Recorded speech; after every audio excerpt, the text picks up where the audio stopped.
حضرت ابراہیم بن ادم کے پاس ایک نوجوان آیا، کہنے لگا میں گناہ کرنا چاہتا ہوں۔ فرمانے لگے بالکل کر، اللہ کا دیا ہوا رزق کھانا چھوڑ دے اور گناہ کر۔ کہنے لگا یہ نہیں ہو سکتا۔ فرمانے لگے چل پھر اس طرح کر، رب کی زمین پہ نہ رہ، کسی اور کی زمین پہ چلا جا۔ کہنے لگا یہ بھی نہیں ہو سکتا۔ فرمانے لگے چل اللہ کی چھت سے نکل جا۔ کہنے لگا یہ بھی نہیں ہو سکتا، تو آپ رو پڑے۔ فرمانے لگے پھر جناب اسرائیل جب آئیں تو ان سے کہنا مجھے 2-3 سال کی مہلت دے دے، پچھلی میری گناہوں میں گزر گئی، میں ذرا 3 سال عبادت کر لوں۔ تو وہ شخص بھی رونے لگا، کہنے لگا حضور وہ مہلت نہیں دیتے، وہ جب لینے آتے ہیں تو پھر لے کے اللہ تعالیٰ نے جب انسان بنانا چاہا نا تو جناب جبریل کو کہا مٹی لے کے آ زمین سے۔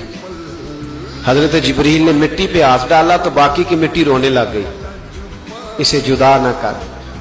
تو جناب جبریل چھوڑ کے چلے گئے۔ حضرت میکائیل کو بھیجا، مٹی لا، مٹی پہ ہاتھ ڈالا تو باقی کی مٹی رونے لگ گئی، چھوڑ کے چلے گئے۔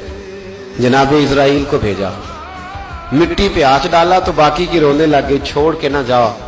تو حضرت اسرائیل فرمانے لگے تیرا رونا دیکھو کہ رب کا حکم دیکھو۔ وہ لے گئے، جب پیش کی تو رب کریم نے فرمایا اسرائیل جان نکالنے کی ڈیوٹی بھی تیری، تو مٹی کو لے آنا، باقی مٹی روتی بھی رہے تو روتی رہے، جب میرا فیصلہ آ جائے تو پھر اس میں کوئی گنجائش، ہم کھاتے بھی اللہ کا ہیں، نافرمانی بھی اس کی کرتے، زمین پہ بھی اس کی چلتے ہیں، نافرمانی بھی اس کی کرتے، حکم کسی اور کا مانتے، چھت پہ رب کریم کی رہتے۔ اس طرح نظام نہیں چلتا۔ میرے بھائی یاد رکھ لو، گناہوں کی سزا ملے گی۔